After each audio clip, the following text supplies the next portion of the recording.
Before you question all my decisions, let me tell you how I'm gonna go about this. I know if I went back in time and did every world again, knowing what I now know, and having the experience that I now have, the list would probably change pretty drastically.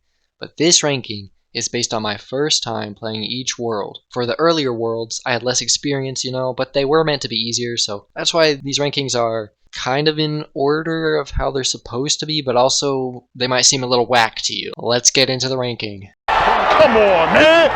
That's too easy! While not technically a world, I still thought I'd include this. The tutorial. It's like 4 levels or so, and it's the tutorial, so obviously it's the easiest. Moving on. Light work, no reaction. Ancient Egypt is the first world after the tutorial, and unsurprisingly, the easiest. The zombies here are really basic, with the only somewhat threatening one being the Explorer zombie, which is easily countered by iceberg lettuce, as well as bok choy. And maybe the Pharaoh zombie? I'm not sure if that's how you pronounce that, but yeah, maybe him too if you're unprepared. The Gargantuar has nothing special to it either, and the gimmicks of this world are the graves, which block off some spaces, but it's easily counterable with Gravebuster, and sandstorms, which bring the zombies closer to your plants on spawn. But that's no threat at all either. And on top of all that, the lawnmowers instantly regenerate on the first 5 days, making them impossible to lose. That was easy. Pirate Seas is the second world, and fittingly, the second easiest.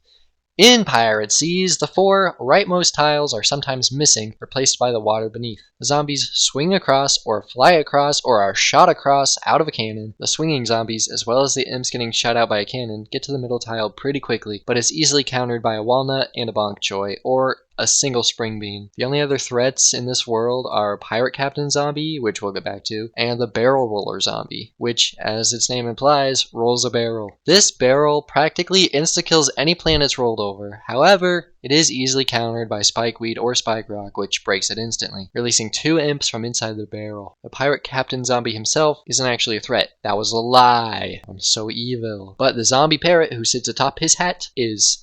That menacing little bird will occasionally fly off the hat of the Pirate Captain Zombie and steal one of your plants. If you have a bok choy or something like that that does a lot of damage in the right spot, you can kill the parrot and save your plant before it gets snatched. One minor detail, which is slightly annoying, you can't place potato mines on the 4 rightmost tiles because they're considered planks suspended above water and have no underground. But for some reason I can plant on the other half, even though that's wood as well, but whatever, I don't know.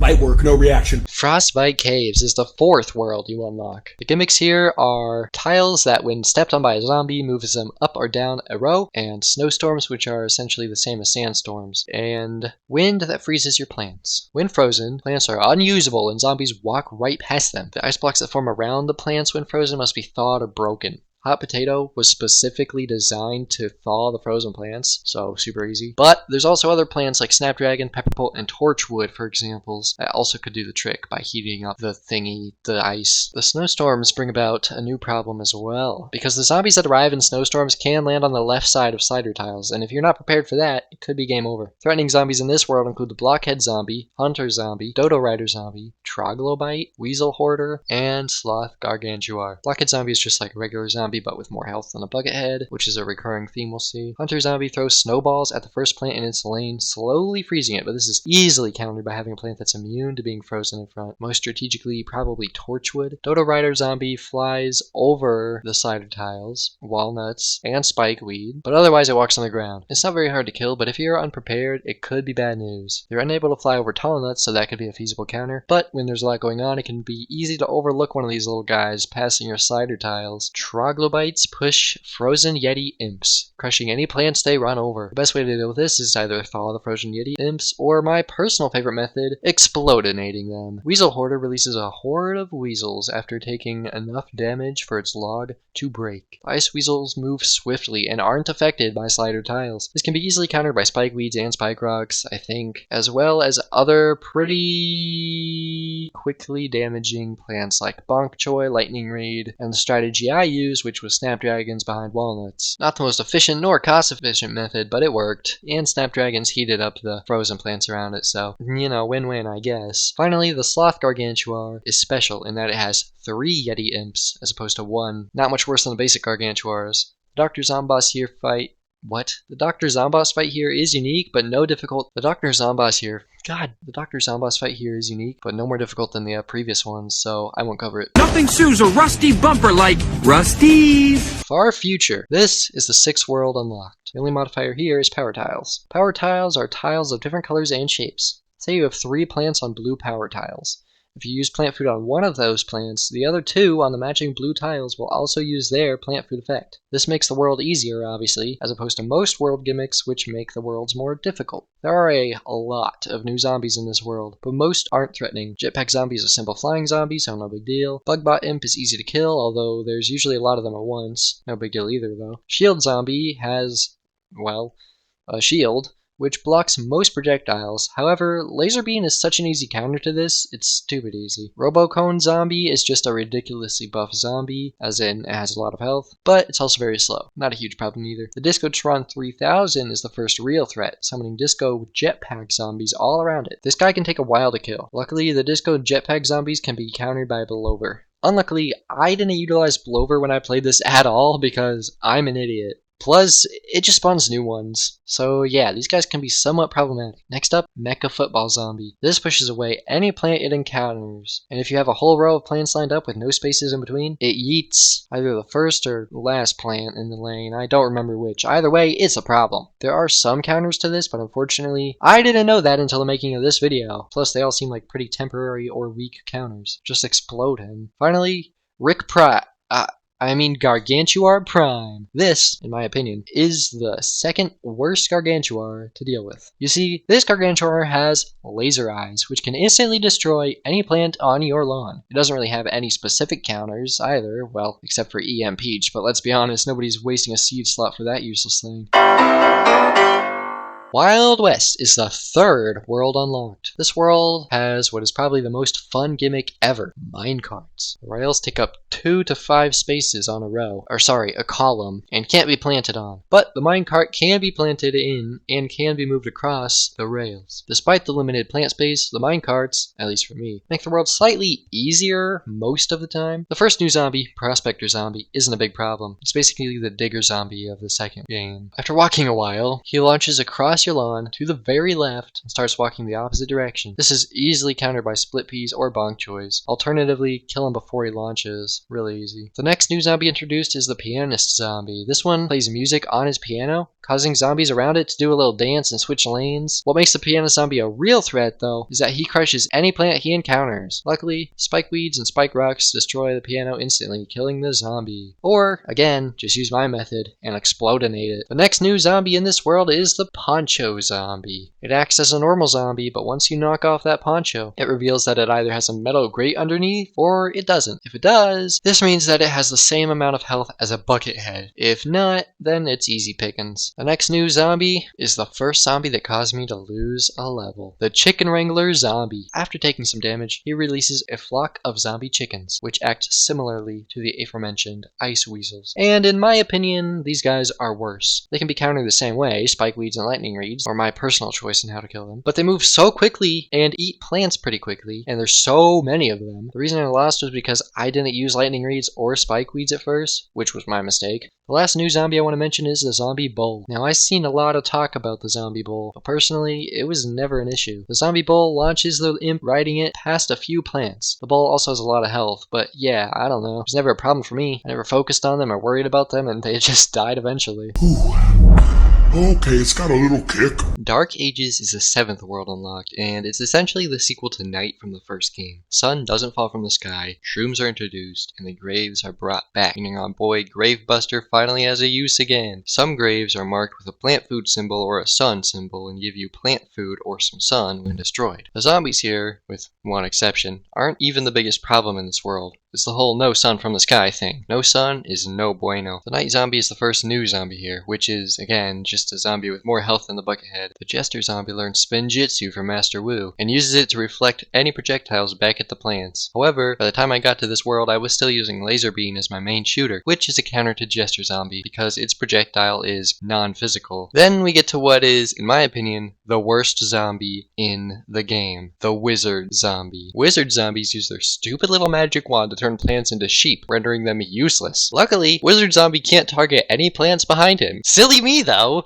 I didn't know that! That would have made everything so much easier. So what did I do instead? Explodination! Next up, Zombie King. I like this guy. I just think it's cool that the zombies have a king. Too bad he's built like a Discord moderator. Zombie Kings give night helmets to basic zombies, conehead zombies, and buckethead zombies. Thank God Magnet Shroom was unlocked in this world. Zombie King wasn't a huge problem for me. Imp Dragon Zombie is the worst imp in the game, especially for someone like me who loves using Snapdragon. In fact, he's the reason I went from using Snapdragon and Bonk Choy to just Bonk Choy. See, he's just a regular imp, but he's immune to fire, which apparently includes my favorite murder method, cherry bombing. Anyway, he's not that bad. The Dr. Zomboss thing here is like a dragon or something. It breathes fire to destroy plants and launches those stupid fireproof imps, but it was a pretty easy Zomboss fight if I remember correctly. She just likes me from a body. Lost City is the 5th world. The gimmick here is gold tiles. Place a plant on the gold tile and it will produce sun. One immediately and more intermittently for as long as there's a plant on it. With more sun, however, comes more zombies. The Lost Pilot Zombie drops in from the sky in the middle-ish of the lawn. Pretty easy to kill though. The Bug Zombie is carried by a bug, similar to the dudes that got carried by birds in Pirate Seas. They're pretty easy to kill too, and Tall Nut is just a life hack at this point. Imp Porters are hella annoying. They place their little tents on the first gold tile they step on, and out come zombies until you destroy it. A lot of these can be really overwhelming, and users are one advantage, gold tiles, against us. Turquoise Skull Zombies are also menaces. It shoots out a laser out of its skull, destroying plants in its lane. If it successfully steals sun from you, the range of the laser increases. Next up, another one of the worst zombies in the game, but this time, it's 2 of them. Excavator Zombie and Parasol Zombie. I think we can all agree that these two are an insufferable pair. See?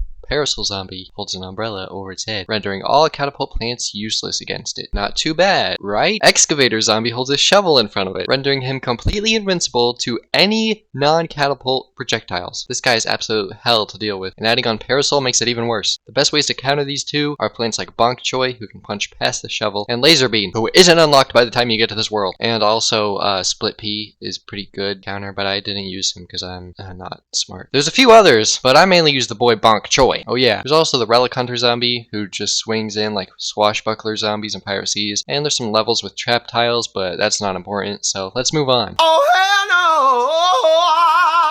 no! Modern Day is the 11th and final world unlocked in this game. It's back to where it all started, with remnants of the previous 10 worlds sprinkled in via portals, this world's gimmick. Portals randomly open on your lawn and out come zombies from one of the first 10 worlds. Not only does it have those unique and mostly difficult zombies from previous worlds, it also has a few new zombies recognizable from the first game. Balloon Zombie, pretty simple, just a flying zombie. Infamous Plant Food Effect, the force field, which I was using in every level by this point, is a good counter to this, as it causes the balloon zombie to stop to eat. Newspaper Zombie. Holy crap, this guy has been buffed. The Newspaper Zombie holds a newspaper, and when it's destroyed, it starts running. Newspaper Zombie eats plants so quickly after losing its newspaper, it's insane. If you don't have a defensive plant ready to block it, there's a high chance you're losing a lawnmower. All-Star Zombie is like Football Zombie from the original game, but first, he sprints full speed and tackles the first plant it encounters, destroying it. Again, Infinite's Force Field Plant Food Effect is a great way around this. Superfan Imps, after reaching your 3rd column, or further if kicked by All-Star Zombie, explodes, destroying the plant on its tile. For me personally, it was never an issue. No! Jurassic Marsh is the 9th unlocked world, and my personal favorite, because not only does it have primal versions of OG plants, it also just has a cool atmosphere to it, until I got halfway through the world and realized it was a nightmare. The zombies here aren't the main problem. It's the dinosaurs. The dinosaurs are this world's modifier, and damn, it's a cruel one. The dinosaurs interact only with zombies, not plants, with 2 exceptions that I know of. First of all, Perfume Shroom. When placed, the dinosaurs in its lane switch teams and work against the zombies instead of for them. Sadly, Perfume Shroom is garbage with that god-awful recharge time. Oh, also, the dinosaurs can't be killed. You just have to wait till they go away. First dinosaur, Raptor. Raptor kicks zombies forward and past defenses, and if I remember correctly, the zombies do not care about Infinite's Force Field and will go straight through it if kicked. Stegosauruses also fling zombies, up to 3 at a time, across multiple lanes, I think. This is easier to combat because they don't walk around like raptors, so you can just stall the zombies before they get to the Stegosaurus' flinging tail. If only I realized that when playing the game! The Pterodactyl. This is what you want to use your Perfume Shrooms on. The Pterodactyl will pick up the first zombie in its lane and fly it to the end of the lane where it will begin to walk the opposite direction. In most worlds, this type of thing isn't really a big problem, but in a world as already overwhelming as Jurassic Jurassic Marsh, it's a huge issue, especially considering it could potentially pick up a really buff zombie. Using perfume shroom on pterodactyls will cause them to fly the opposite direction, carrying zombies off the lawn, taking them out of the game. T-Rexes speed up the zombies in its lane, which has caused me some problems due to being unprepared. A good counter I didn't think of at the time is Stalia, which can slow them down. Instead, I was an idiot and just used Time Warp when things got near irreparable. Finally, Ankylosaurus. This dinosaur flings zombies, similar to the first two, but the flung zombies push your front plant and any plants directly behind it back a column. And if you have a line of plants with no spaces, one of them is going bye-bye. Per usual, I didn't know you could use a defensive plant to prevent the zombies from reaching the fleeing point. Finally, we can move on from the dinosaurs. The Jurassic Fossil Head is another basic zombie but with more health than the Buckethead. Jurassic Gargantuar has more wealth than any other Gargantuar, but is also significantly slower. And the biggest problem zombie in this world, Jurassic Bully. He walks slow, but he has a good amount of health, and he's immune to Primal Pea Shooter's knockback effect, which is, in my opinion, essential to this world and should be your main attacking plant. And for this stupid zombie to not take knockback from it causes a lot of problems, especially if he's flung or kicked past your defenses. By the way, the other plant that interacts with dinosaurs is Meteor Flower. Unlocked in events, its meteors scare away the dinosaurs. When I was playing this though, I only played adventure mode and didn't want to use any premium, gemium, or event earned plants, as it felt like cheating. And up until this next world, I stuck to that. What the hell? Oh my god, no way. Hell, aka Big Wave Beach, is the 10th world unlocked, and considered by many to be the most difficult world in the game. There's water in this world, and a tide line thing, which varies across each level. The water comes up, and any plants not floating using a lily pad are gone, with few exceptions like Guacadile. There's also a low tide surprise attack, which summons imp mermaid zombies, which are just like normal imps. Snorkel zombies submerge themselves under the water until the water goes down or until they reach a plant, which they will come up to eat. They're pretty easy to deal with, and as long as your front line is protected, you're good. Infinite's force field with a bonk choy behind it is easy collapse. Surfer Zombie rides the waves on a surfboard before sticking its board in the first plant it encounters. This guy's a menace, completely ignoring Infinite's force field when slamming its board down. Luckily, it doesn't have a high amount of health. Usually when I encounter these dudes, I either let them do their thing or try to explode them. The boards stay where they're placed until broken, too. A second row of bonk choys behind the first is good for that. Snapdragons work too, but bonk choys do more damage per second, even if the range is smaller, and having both would be a waste of a seed slot by this point. Fisherman Zombie,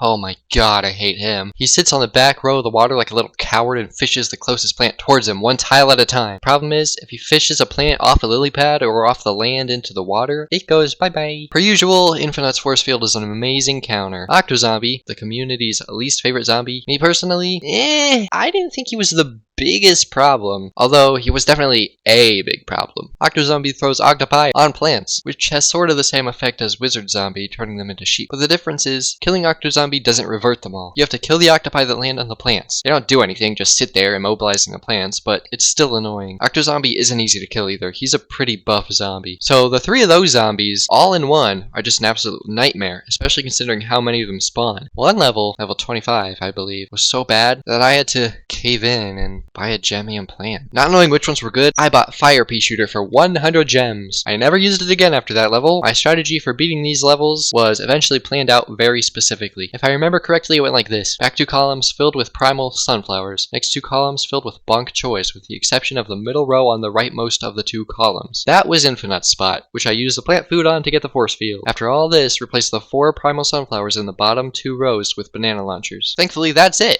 The hardest world, right? I mean, what could possibly be more difficult than hell itself?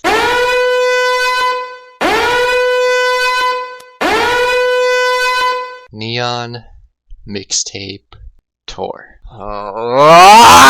Neon Mixtape Tour. The 8th world was, at the time, so insanely difficult for me. The gimmick thing here is that the music changes whenever it feels like it, and certain zombies rock out to different music and basically level up for a bit. Let's rank the zombies from least to most horrible. First up, the 8-bit zombies. They're literally just regular zombies, but they spawn out of an arcade machine. Boombox Zombie. He doesn't show up until pretty late in the world. He walks to the middle-ish of the lawn before holding up his boombox and playing his music, temporarily literally disabling every plant on the lawn. Luckily, it's easy to kill him before he gets far enough to play his music. Breakdancer Zombie, similar to Jester Zombie, knows Spinjitzu. He spins around when his music's on and kicks other zombies closer to the plants. Not much to say about him other than that he's annoying. He's worse when paired with other better zombies though. MC Zombie. This zombie holds a microphone and spins it around when he's near plants, instantly killing all plants in a 3x3 area around him. The reason he's only the 5th most horrible zombie in this ranking is because you can usually kill him before he gets close to most of your plants. Moving on to Arcade Zombie. Arcade Zombie pushes an arcade machine that crushes plants, takes a long time to break, and spawns 8-bit zombies. 3 arcade zombies and it's enough to ruin your run. And there's 3 zombies that I rank worse than him. Can you see why I struggled with this world now? Oh, also, Infinite's force field apparently prevents the arcade machine from being crushed. But did I know that?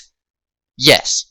Just kidding, obviously I didn't know that! Glitter Zombie. Glitter Zombie creates some stupid rainbow trail behind her, protecting all the zombies within 2 tiles behind her, or 3 if you include the one she's on, from taking any damage until she is killed or until her jam stops playing. That's not so bad. Just kill her and you'll be good, right? Wrong! She insta-kills any plant she runs over, with few exceptions like Spikeweed and Spike Rock, but who is wasting a seed slot on either one of those at this point? Not me. Moving on, Punk Zombie. This menace. Not only is he the first new zombie introduced, he's also the 2nd worst. When Punk Zombie is jamming out to his jam, he kicks your plants to the nearest empty tile in the lane. And if there are no empty tiles in the lane to the left of him, say goodbye to your frontmost plant. This may not sound that bad, but if there's a lot of them, which there usually is, especially if there's a breakdancer zombie kicking him forward, it's terrible. It messes up your entire layout, making it a bunch of chaos. Symmetry in this world is virtually impossible, almost solely due to Punk Zombie. And I only wish I knew an easy way to get rid of him at the time, because, oh my god, it's so easy. If I had just known this trick, it would have changed everything for me! Due to the metal piercings all over his head, if you place Magnet Shroom, it literally just takes his head off, instantly killing him. That is the easiest counter to a zombie I have ever heard of, and I had no idea it was a thing. If I knew that, this world might have been rated number 2 under Big Wave Beach, but no.